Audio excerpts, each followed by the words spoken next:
Okay, cool. Well, hello.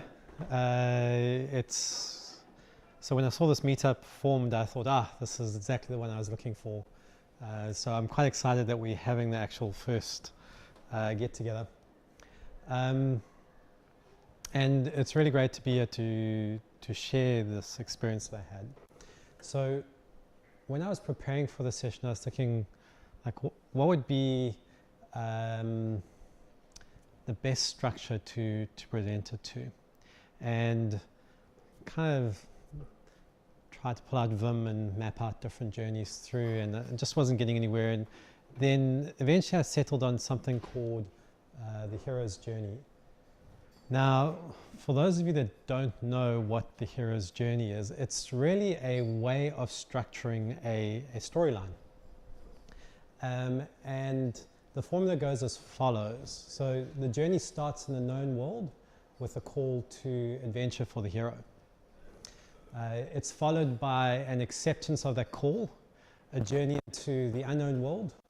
Then there is defeat and death. After that, there's some form of rebirth. Then a journey home, and then a new normal is established. So that's the hero's journey. And what's interesting about the hero's journey is you will see this plot in pretty much every Pixar movie you watch. So, for instance, take Up, for example. In Up, the hero is Carl. He's just an everyday hermit. He's widowed. His beloved Ellie has passed on, leaving him alone in his house. And his call to adventure is when the construction company wants him to move because they're developing that area. And through a series of events, he moves from a known world to an unknown world. In this case, it's Paradise Valley. And he gets there by his house being lifted up by thousands and thousands of balloons. At Paradise Falls, he faces a rising action, defeat and death of old ideas. So in going through, he learns certain powers in this journey, and these powers include the power of friendship with a young boy called Kevin. He also gets the power of letting go of the past. So in fact, in the movie, his house, to raise it up, he has to throw out his wife's old belongings, and that's a really powerful metaphor for him trying to let go of the past. And then it actually ends with his rebirth or return. He returns back from Paradise Valley back to the real world. However, his life is forever changed. So he's enlightened by these powers that he developed along the hero's journey. And he's got the power of better friends, and he turns out that he realizes that his life, when he thought it was boring, was actually an adventure all along. He just didn't realize it. So that was the new normal that he established. So that's the hero's journey plot, and you'll see it every time you watch a Pixar movie. So I'm sorry if I've ruined Pixar for you going forward. I've got little kids, so every time they put in a Pixar, I'm like, okay, Shrek, going into the old world, death, rebirth. It just keeps repeating itself. So I'm going to share my journey around mentorship using the hero's journey plot. And to start my journey, I have to explain to you what my known world is. Now my background, like a lot of you, is I come from a development background. I've got a Vim sticker on the front of my laptop. If that doesn't make me still wanting to be in that world, you don't know what else does. But I really want to take you back to my known world in June 2016. So in June 2016, I joined MYOB as a development lead. And really, when I joined MYOB, my known world was how to make software. So the team I joined, we had 8 people. We had 4 devs, 2 QAs, a BA, and myself. And there were some specific things that I thought we were going to tackle. So I knew the team had a couple technical challenges. They were facing They had a fragmented code base. There were very infrequent deployments. The code wasn't particularly clean. This was a known world for me. This was a place that I'd been before. I already had the skills equipped to conquer this. And so I figured I would go into this team and we would solve those problems. It would just be an extension of the known world that I was going into. So my call to adventure really started the first time I had a catch up with my dev manager. And he explained to me that part of my role was that I needed to help develop the people in my team. And I thought, well, I've done developing people in teams before, and the best way of doing this is working side by side with them. And that was how I planned on developing the people in this team. I was just going to sit and pair with them, and we would organically figure out how to do these things better. It was explained to me that as a dev lead, I needed to be a little more intentional about developing people. So while the actions were important, there were some other things that I should be doing. And one of them was that they would like me to put together a development plan and help each person in my team go through that development plan. And he suggested to me that a good opportunity would be to review the development plan in my one-on-one catch-ups. The next question he asked was, how frequently was I planning on having catch-ups or one-on-ones with people in my team? To which I responded, well, once a month. That seems like a great cadence. His response wasn't what I was looking for. He felt a better cadence would be once a week. So that was really my acceptance of his call. Was I wasn't mad about having these one-on-one catch-ups every week, but I figured I would give it a go. And my plan in the back of my mind was we would meet weekly a couple times. After 2 or 3 weeks, we would run out of anything to say, and then I could strategically increase the cadence of these meetings to the once a month that I was planning on doing in the first place. But has anybody thought that they could get away with that? There's been a couple. Good, I'm not alone in that. So week 1 passed, and I started my one-on-ones. So this is the journey into the unknown world. And what I discovered was they were taking between 45 minutes and an hour per person. Now, there was a lot of things going on in them. There were discussions around how they should do things. There was a lot of getting alignment, of sharing of mindset. So I was definitely seeing value in the one-on-ones. And I was beginning to think, well, maybe this once a week suggestion wasn't such a bad idea. At about the same time, I discovered the difference between manager schedules and maker schedules. So if you're not familiar with the concept of manager schedules and maker schedules, Paul Graham has a really good blog post about it. And essentially, the premise is that the difference between manager schedules and maker schedules is managers have really small pieces of work to do, and they're continually context switching. In maker schedules, you need large blocks of uninterrupted time. And in Paul Graham's article, he often says how the managers dictate to the makers, and that's not the way it should go, because that just disrupts you building stuff. So I realized I was very much on a manager schedule. I was spending just about 20% of my time now doing these one-on-ones. In addition to the one-on-ones, I had team meetings, I had technical meetings, I had incident meetings, I had bug triage meetings, I had M&L meetings, many, many meetings. I also had this policy in my team that if I was by my desk, I was always approachable. So anybody could interrupt me, because I felt that that was a way that I could serve the team. So I was working on a manager schedule. And being on a manager schedule meant that I wasn't getting as much development as I thought I was going to get, working side by side with the people in my team.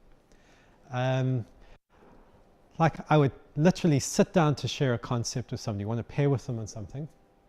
And just as we were getting into it, somebody would come and need something, or I'd have to pop out to go to a meeting. And it just led to a really, really poor experience all around.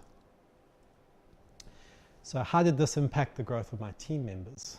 Well, if you think of the hero's journey, This is where you come to the death part. It was really, really bad. And I needed to change things. So I put some thought into it, and I figured because I wasn't getting the time with the people working side by side with them, well, I was going to start leveraging my one-on-ones to grow them. And the idea that I had was I would set clear goals, set clear outcomes and expectations, then give them a week to achieve that, and I would follow up. I'd basically be like their conscience. Like, how are you going on this? Have you done it? Just getting them going. That sounds like a good idea. Well, in my case, it kind of worked. It wasn't so great. There were a couple things that I found. The first thing was I definitely had very limited time. So I had 45 minutes to an hour at most with each person. And in those one-on-ones, I was not just doing personal development. We needed to tackle other things. So there were conversations. If people were having people problems, we would talk about that. If there was alignment issues. And dare I miss a one-on-one and personal development stopped. Like, it just didn't happen. So the time that I had with people wasn't so great. Also, I was discovering that I was potentially not the best person to have the knowledge that they needed. So for the less experienced developers in my team, I had the skills necessary. I kind of knew the journey that I wanted them to go through because I'd done that. I'd been that. The problem that I had was, even in my one-on-ones, I didn't have enough time to actually get technical with them, even though I knew the journey that I wanted to go through. So I tried various techniques. I tried, you go home and do this problem and I'll do a code review. Turns out I didn't have the capacity to do that. And it just wasn't working. So even though I had the skills, time was still a major issue for my developers. And then the other thing was struggling with empathy. So what I mean by this was I wasn't just having one-on-ones with devs, I was meeting with BAs and QAs. And while I had the theoretical knowledge, I hadn't really walked in their shoes. So I could say to them, as a developer, like, I want the QA to do this, or I want the BA to do this, and this is why. But I couldn't go and say, oh, I know how those darn developers suck, and this is how I've dealt with them in the past, because I was that darn developer. I was the one sucking. So I was struggling on the empathy, and I think that really lost the authenticity that they needed. A lot of the time, they just needed somebody that had been there and done that and could say, oh, I've been there, I know what's going on, this is how I tackled it. So empathy was a little bit of a problem there. The other thing, in addition to that, and this was especially in the early days, was I began to realize that regardless of what I said, people were reluctant to share their weaknesses with me. So even though I wasn't very hierarchical in how I was leading the team, they still saw me as the person that was going to do their performance review. And so that meant they're just not going to tell me, I suck in this, or I'm really struggling. That really took a long time to get to that. They always put me in this light of a manager. And I felt like we were missing some really useful conversations around that. And then there was also the challenge of me being a manager, and there were some things that were hard to share openly. And I was a little torn about putting the slide in because I thought, you know, I really think that open management is a good way of working, but there's some things, sometimes I'm having one-on-ones with everybody in the team, there's some context I know, there's bigger picture stuff where I'm worried that maybe it's a little too early to share it with them, it may disrupt them, and so sometimes I felt disingenuous not being able to really give them, this is my opinion and how I think, what I think's going on, because I actually knew what was going on. Maybe it was too early to share it with them. So there were all these challenges I was facing. So in the hero's journey, when you get to the ordeal and the death, it speaks about how a hero is faced with a task of great and dangerous importance, such as a physical fight or complex life-threatening puzzle or deep inner conflict. So I didn't have any physical fights, but I did have a deep inner conflict. And the conflict was I wasn't seeing the growth in the people that I was expecting.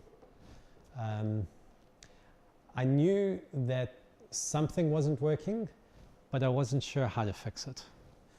I was becoming frustrated as a leader. I was getting frustrated with them because I wasn't seeing that progress.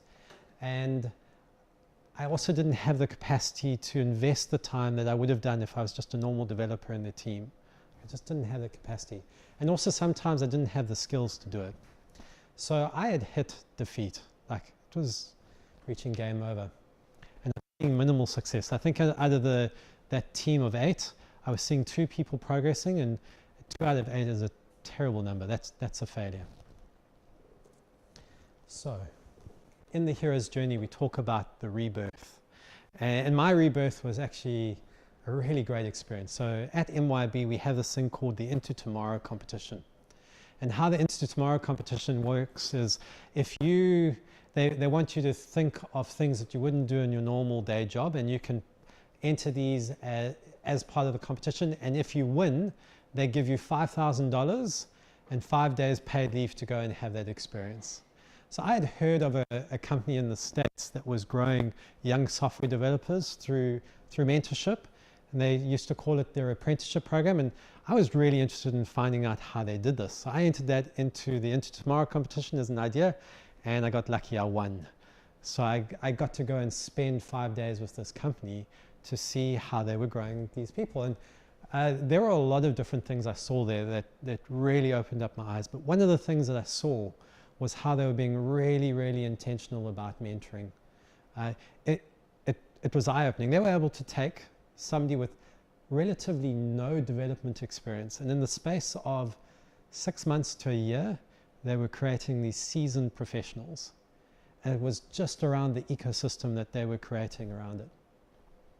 So, invigorated by this concept of mentorship, I decided to reattempt growing the people in my team, but to do it through mentorship. So to be successful with it, I had to reframe my thinking. Instead of thinking I had the responsibility of growing each person directly, I thought I have the responsibility of connecting this person in my team with somebody else that is going to be absolutely awesome at growing them. And so that's how I looked at it as the person responsible of the development plans. And there were a few things that I outlined that I thought would be ideal in that relationship. So the first thing was that I needed to connect them with somebody that they respected, and nobody's going to learn from somebody that they don't think has credibility. So that respect was really, really important. The second thing was whoever they wanted to be mentored by needed to want to mentor them as well. Couldn't be a forced relationship. I also wanted to set up make it what I call a finite relationship. So I talk about review and renew. I'd been in like semi-mentoring relationships where we would meet regularly, and at some point I wasn't actually getting value out of the meeting, but it just carried on indefinitely because we were too scared to admit that we weren't getting value on it. So I figured rather have small cadences where mentorship is set up, and then you reevaluate whether you want to renew that going forward. And then the last thing was I couldn't have one person mentor everybody. We'd already tried that, it wasn't working, so we wanted it to be spread across people. The way I initiated the mentorship in my team was I started leveraging my one-on-ones, but the questions I started asking them was, who did they feel they could learn from in the organization? Who did they really respect? What were the things that they saw somebody did that they thought were awesome that they really wanted to do? And then we'd have a conversation. We'd have a conversation around whether they had ever considered approaching that person as a mentor and asking to mentor them.